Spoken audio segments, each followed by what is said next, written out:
너희는 마음에 근심하지 말라. 우리 분량이 많아서 두 편으로 나누어서 오늘은 후반부 함께 말씀 나누도록 하겠습니다. 우리 본문의 말씀은 우리 지난번에 다 읽었기 때문에 그냥 넘어가도록 하겠습니다. 이제 유다는 그동안 회개할 기회가 많이 있었는데 계속 그 기회를 거절했어요. 사실 유다는 한 번도 회심한 경험이 없었거든요. 그래서 사실 회심을 할 수 있는 기회를 예수님께서 여러 번 주셨습니다. 그런데 그때마다 그걸 계속 거절했고, 거절할 때마다 그의 마음은 점점 어두워져 갔고, 사단이 그의 마음을 나중에는 완전히 지배하는 화인 맞은 양심이 됐습니다. 그래서 영원한 어둠 속으로 사라져 갔고, 그리고 이제 마지막 그 만찬장에서 예수님께서는 마지막 평화의 유산을 남기는 말씀을 하셨다, 이렇게 기록하고 있었는데, 그 평화의 유산을 남기는 그 말씀이 뭐냐 하면, 너희에게 평안을 끼치노니 곧 나의 평안을 너희에게 주노라, 이렇게 말씀을 하셨습니다. 이게 사실은 예수님은 지금 뭘 앞두고 있는가 하면 죽음을 앞두고 있는데, 이 죽음이 우리가 죽는 보통 생물학적인 죽음하고는 달라요. 우리가 이 생물학적인 죽음을 당할 때도 사실 그 두려움이라고 하는 것을 이로 형용할 수가 없다고 하거든요. 우리는 잘 모르잖아요. 그죠?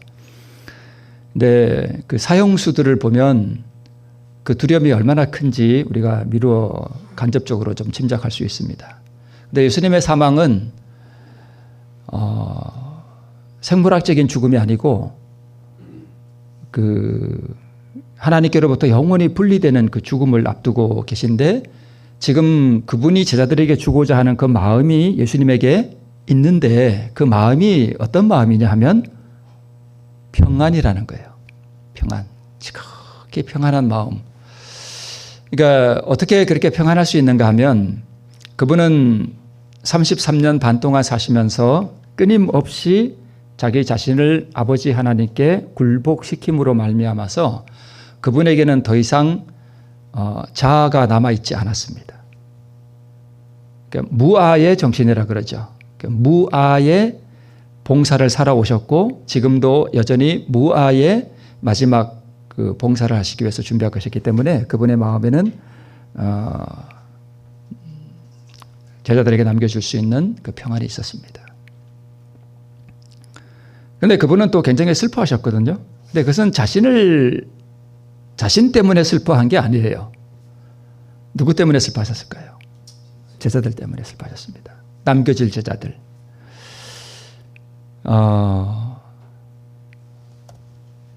그래서 지금 마지막 성만찬을 하고 계시는 이 장면 가운데서 예수님께서는 자신을 위해서 슬퍼하신 것이 아니라 제자들을 염려하고 또 슬퍼하는 그런 모습을 보였습니다. 이 성만찬 예식이 다 끝난 다음에 이제 곧 폭도들이 올 거 아니에요. 그죠? 그때 예수님께서 마지막 성만찬을 마칠 때 무엇으로 마치셨는가 하면 찬미를 한 장 부르시고 마쳤습니다. 찬미가를 한 장 부르셨어요. 그 찬미가가 무슨 찬미가냐 하면 시편 117편이었습니다. 짧아요. 이게 다예요. 이게 117편 전부에 1절과 2절밖에 없어요. 근데 이 찬미를 부르셨는데, 이 시편 117편이 우리는 곡을 모르잖아요. 근데 예수님과 그 제자들은 뭘 알고 있었는가 하면 이 찬미가의 곡을 알고 있었습니다. 이게 음률이 있었단 말이에요.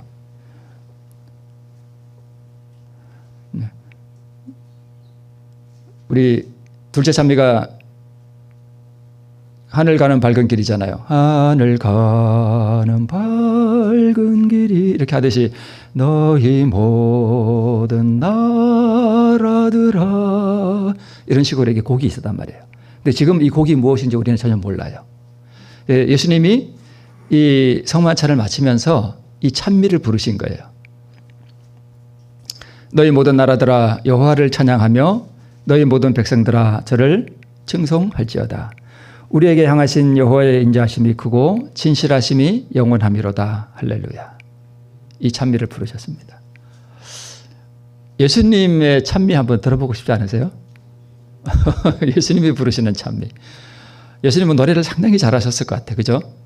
그리고 음성이 굉장히 고우셨고 또 십자가에서 마지막 그 음성을 발하실 때도 아주 청아한 음성으로 마지막 음성을 발하셨다 이렇게 되어 있습니다. 그래서 그분의 음성은 굉장히 고우셨고 노래를 아주 잘하셨던 것 같습니다. 그분의 찬미를 들으면 얼마나 은혜로울까 싶습니다. 이 찬미를 마치고 이제 제자들은 일어나셔서 밖을 나갔습니다. 그런데 이렇게 밝은 날이 아니고요. 이미 해는 완전히 져서 어두웠고 그랬는데 이 그림 자주 제가 보여드리죠. 저기 가운데 노란 저거는 저 자리에 옛날에 뭐가 있었냐면 예루살렘 성전이 있었어요. 저게 성전이 있던 자리인데 다 무너지고 지금은 저게 회교 사원이에요. 이슬람교 사원이 저 옛날 성전 자리에 지금 앉아 있습니다. 마가의 다락방에는 아마 저 남쪽에 있었던 것 같아요. 거기서 밖을 나오셔서 이제 번잡한 골목길을 막 11제자죠. 11제자와 예수님이 이렇게 막 걸으셔서 아마 저 문을 통과해서 나오시지 않았나 싶어요. 저 문. 지금은 막혀 있어요. 제가 전에도 한번 보여드렸죠. 막혀 있는 저 문. 저 문을 통해서 밖으로 나오셔서 그 앞에는 지금은 회교도들의 무덤이 꽤 있거든요. 그리고 가까운 데 보이는 이 무덤들은 유대인들의 무덤이고요. 그 사이가 이렇게 골짜기가 있잖아요. 저 골짜기가 기드론 시내예요. 저기서 나오셔서 기드론 시내를 내려가셔서 다시 이렇게 올라와서 지금 이 무덤 있는 쪽으로 올라오면 여기가 무슨 산이냐면 감람산이에요. 그래서 제자들과 함께 이쪽으로 이렇게 걸어 이제 나오시는데 그 6월절 날은 아주 보름달이 휘영청하게 밝은 날이었습니다. 달이 아주 밝은 날이었어요. 제자들과 함께 예수님이 그 달빛이 은은하게 비치는 그 거리를 지나서 성문을 빠져나와서 그 은은한 달빛을 받으면서 기드론 시내를 내려가서 다시 감람산으로 이렇게 올라가는 그림이 이렇게 그려지죠. 네. 네. 이렇게 달이 뜬 밤이었습니다. 그런데 시대소망을 보면 제자들이 말없이 걸었다 그랬습니다. 각자 생각이 잠겨가지고 말없이 이렇게 달빛 아래 걸어가고 있는데 갑자기 이런 음성이 들렸습니다. 오늘 밤에 너희가 다 나를 버리리라. 기록된 바 내가 목자를 치리니 양의 떼가 흩어지리라. 이 말씀을 언제 하셨냐면 성마찬이 다 끝나고 그 휘영청 밝은 달빛에 성문을 빠져나와서 기드론 시내를 건너서 어디론가 이렇게 걸어갈 때에 예수님께서 하신 말씀이에요. 이 제자들이 이 말씀을 다 뭐 했을까요? 귀로 다 들었습니다. 그 적막한 밤길을 이렇게 걸어가면서 다 들었습니다. 사실 이 말씀을 딱 들었을 때 오늘 밤에 이 제자들이 다 예수님을 다 뭐 한다는 얘기예요? 다 버리고 도망간다는 얘기예요. 그때 이 제자들이 무슨 생각을 했다 그랬냐면 지금 저 사진은 무슨 사진이냐면 갈릴리 바닷가에 있는 가버나움이라고 하는 곳인데 옛날에 제가 한번 보여드렸던 거예요. 저기 팔각형의 건물 같은 게 하나 있죠.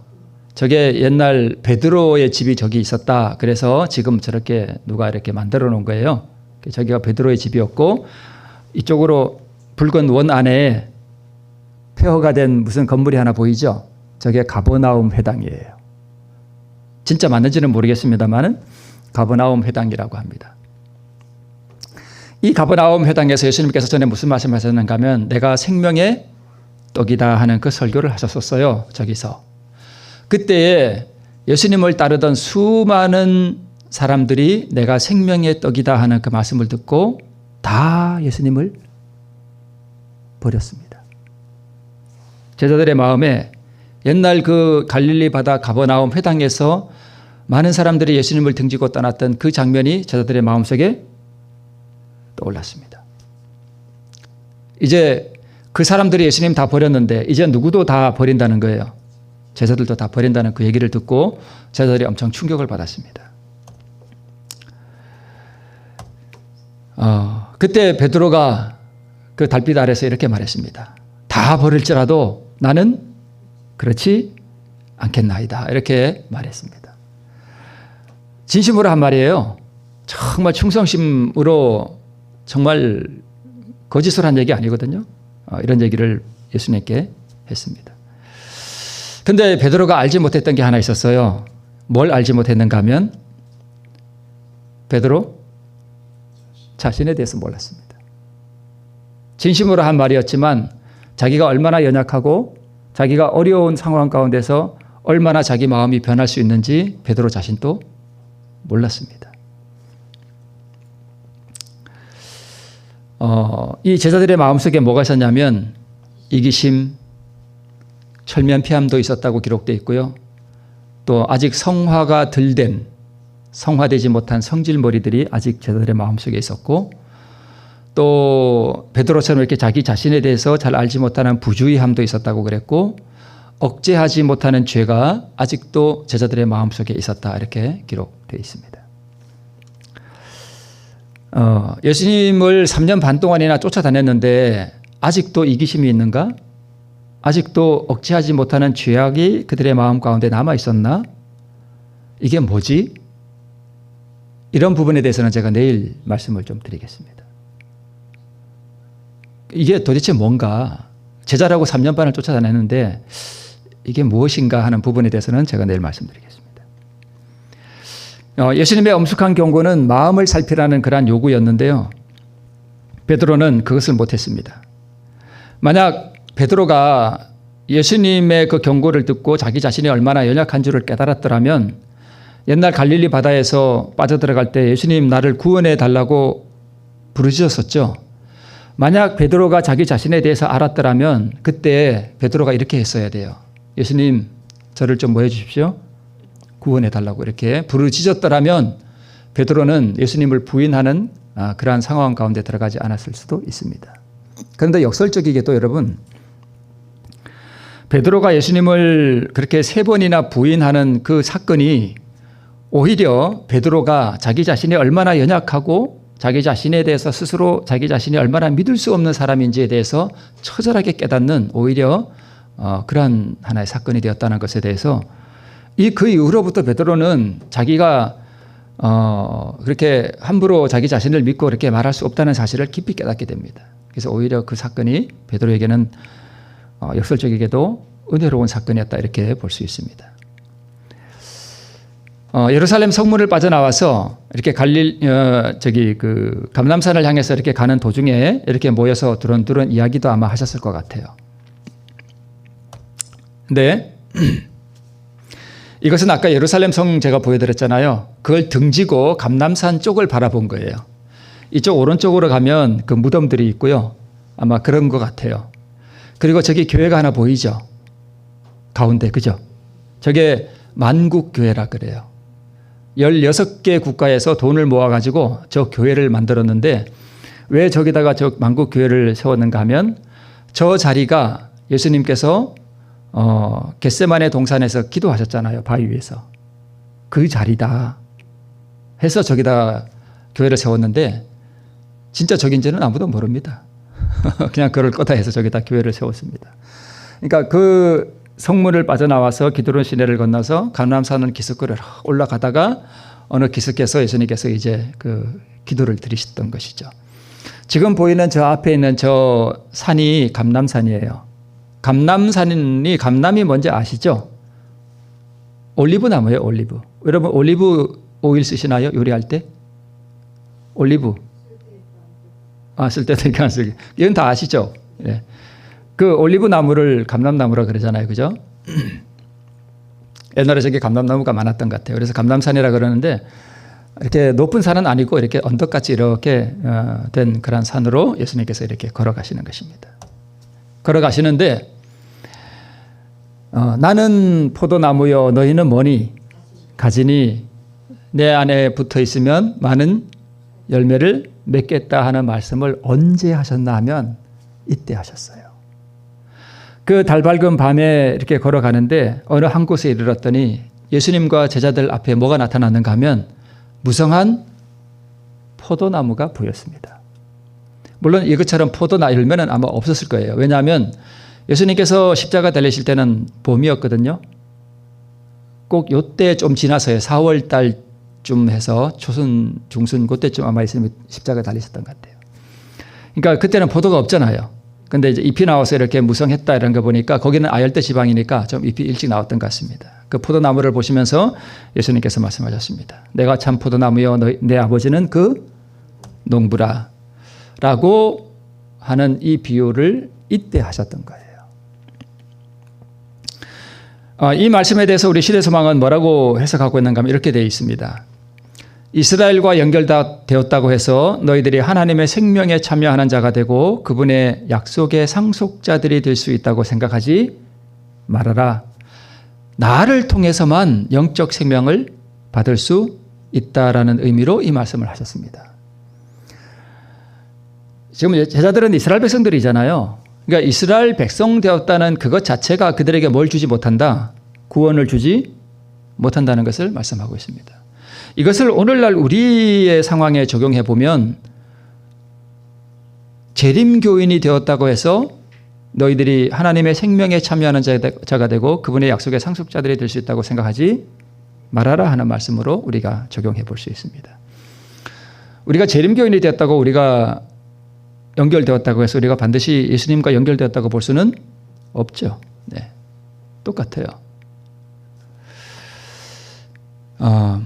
그래서 포도나무와 산 연결이 없으면 생명을 받을 수 없고요. 외형적으로만 포도나무에 붙은 가지들이 있었습니다. 누가 그랬냐 하면 유다가 그랬습니다. 유다는 외형적으로만 포도나무에 붙어 있었어요.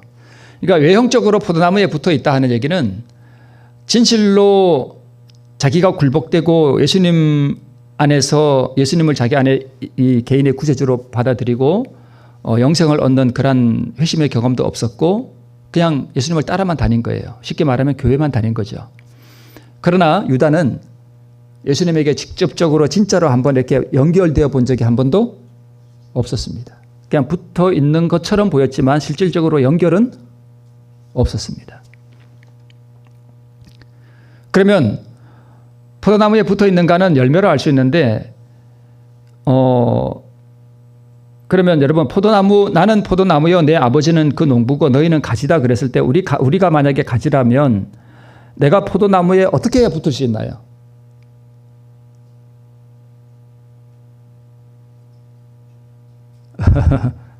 내가 어떻게 해야 내가 포도나무의 가지에 딱 붙을 수 있을까요?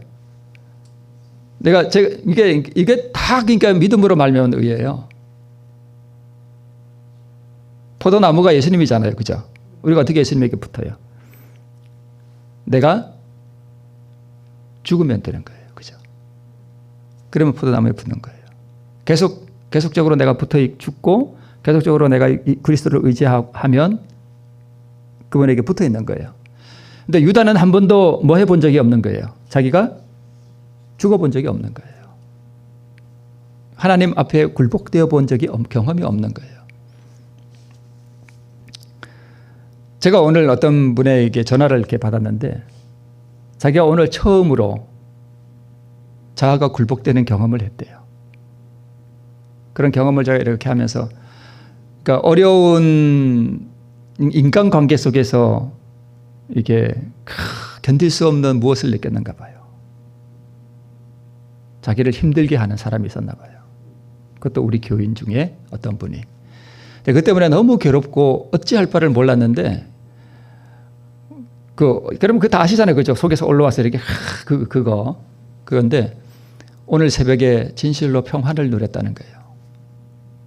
그게 내려지고 기쁨과 진실로 마음속에 이르는 평화가 느껴졌다 이렇게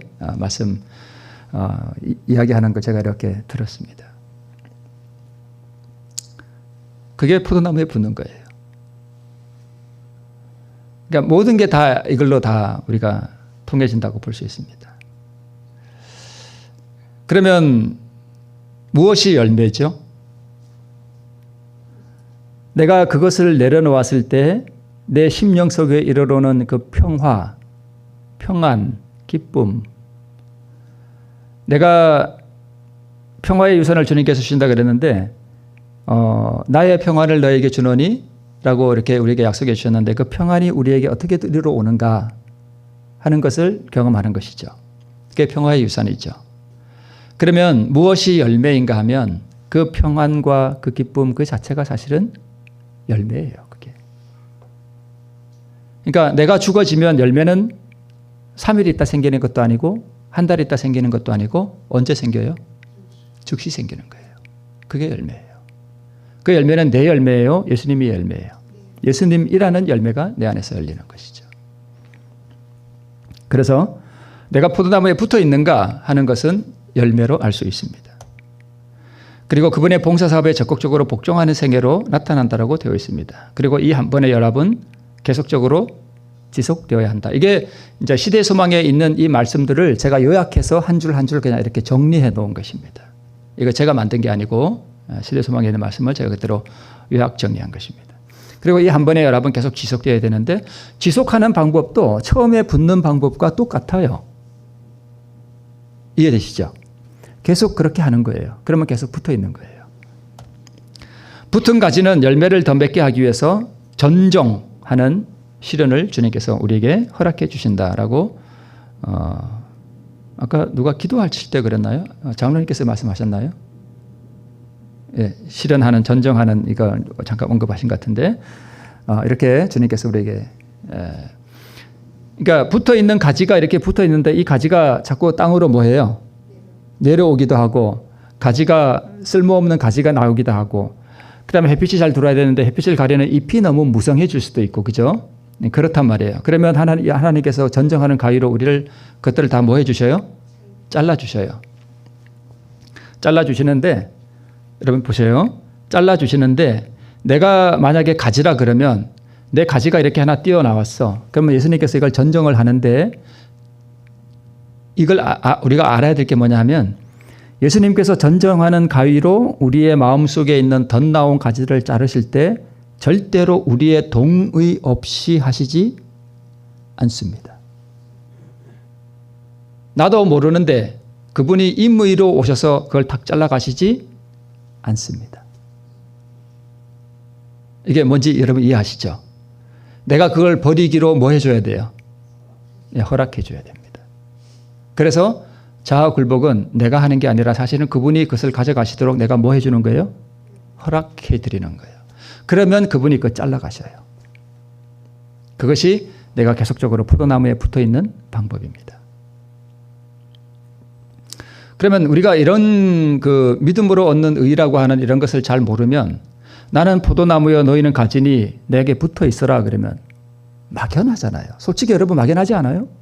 아니 어떻게 붙어? 여러분 어떻게 붙겠어요 거기?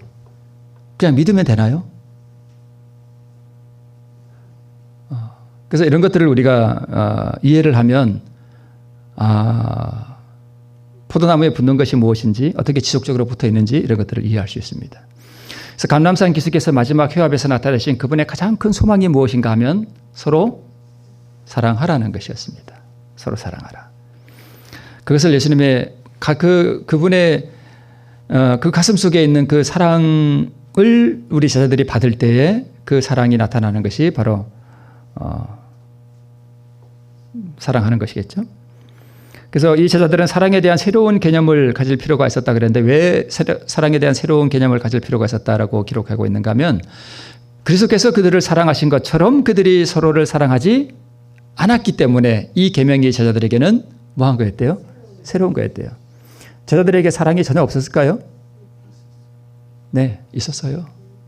근데 불완전한 사랑이었습니다. 예수님과 같은 무아의 사랑을 경험해 본 적은 없었습니다. 그분의 생애와 죽음을 통하여 그들이 사랑에 대한 새로운 개념을 받아들여야 된다는 사실을 예수님께서는 아셨다. 서로 사랑하라는 명령은 그리스도의 자아 희생의 빛 가운데서 한 새로운 의미를 가졌다.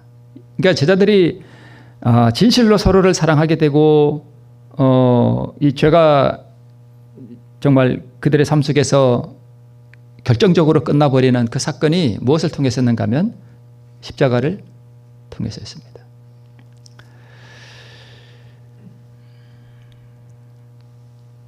우리가 예수님을 따라가는 제자인 줄 어떻게 알 수 있는가? 너희가 서로 사랑하면 너희가 내 제자인 줄 알리라고 하는 이 말씀 가운데서 우리가 알 수 있습니다. 이 사랑이 우리 안에서 완성이 되면 무엇이 시작되는가 하면 핍박이 시작됩니다. 여러분 이런 게 있어요. 어떤 사람이 이렇게 100명의 교인이 이렇게 있다. 근데 이 100명의 교인 중에 어떤 한 사람이 이 사랑을 깊이 경험하고 예수님을 사랑하게 되잖아요. 그리고 그의 마음속에 의가 이렇게 충만해지잖아요. 그러면 그의 마음속에서 예수님 이야기가 나오고 사람들이 이렇게 모여 앉아서 이야기할 때 예수님 이야기가 나오거든요. 그러면 어떻게 되는 줄 아세요?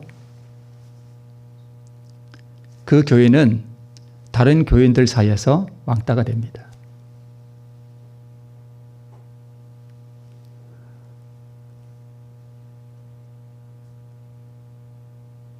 진짜예요.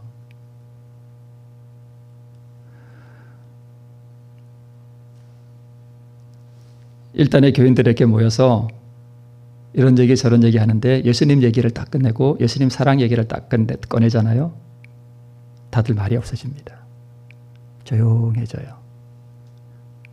그리고 다들 이렇게 쳐다봅니다. 왜 그런지 아세요? 마음속에 예수님의 사랑을 꺼낼 만한 사랑이 없어요. 너무너무 낯선 얘기예요. 그 얘기에는. 그래서 할 말이 없는 거예요. 그래서 입을 다물어요. 침묵에 들어갑니다. 그리고 미워해요. 진짜입니다. 내 안에 사랑이 들어오면 그때부터 핍박이 와요. 교회가 사랑이 충만해지면 핍박이 오는데 그래서 마지막 그 핍박은 밖으로부터 올 때에 사랑이 없고 의가 없는 사람들은 핍박을 받지 않습니다. 왜요? 그들은 세상으로 뭐 하기 때문에요. 다시 나가기 때문에 그렇습니다. 이것이 예수님께서 많은 핍박을 받은 이유이고요. 그래서 우리와 같이 저희도 하나가 되게 해달라고 하는 이 예수님의 기도가 그분 자신의 죽음을 통하여 완성되죠. 내가 없어지면 의로 하나가 됩니다. 내가 없어지면 의로 하나가 돼요. 내가 딱 살아나고 내 안에 있는 것들이 이렇게 밖으로 드러나기 시작하면 교회 안에 분란이 일어나기 시작하고 문제가 생기기 시작합니다.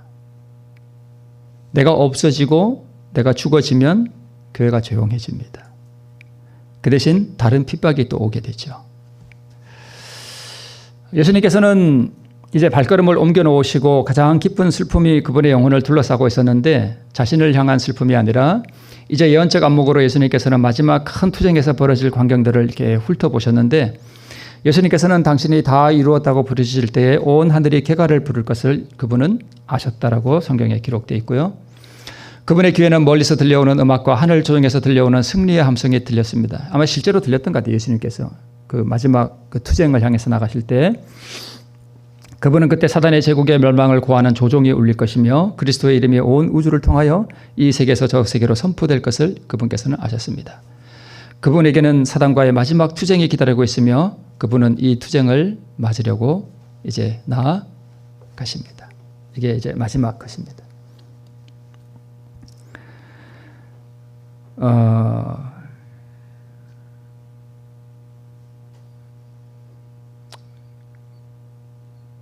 우리가 왜 예수님의 마지막 생애를 한 조목 한 조목씩 이렇게 묵상해 보는 것이 좋은가 하면 이 예수님의 마지막 생애 가운데서 그분이 우리를 향하여 가지셨던 그 무한한 자비와 사랑이 고스란히 드러나기 때문입니다. 그래서 우리가 이러한 예수님의 사랑과 그분의 자비하심과 그 무한한 은혜를 우리가 깊이 묵상해 볼 때 우리의 마음에도 그분께서 우리에게 주신 그 평안, 그 기쁨 이런 것들이 전가되죠. 전가되어서 우리에게도 동일한 정신이 나타나게 되는 것입니다. 우리를 위해서 자신의 모든 그 생명까지 포기하면서 그 생명을 우리에 주시기 위해서 마지막 사단과의 투쟁을 위해서 지금 나아가시는 우리 예수 그리스도의 모습을 우리 다시 한번 묵상해 보시면서 오늘 우리 마음의 눈으로 그 달빛 아래에서 이제 폭도들에게 잡혀서 자기의 생명을 내놓기에 끌려가시는 우리 예수님을 우리 마음속에 모시고 우리 그분의 은혜 가운데서 이 안식일을 맞는 우리 모두가 되시길 바라면서 우리 말씀을 마치겠습니다.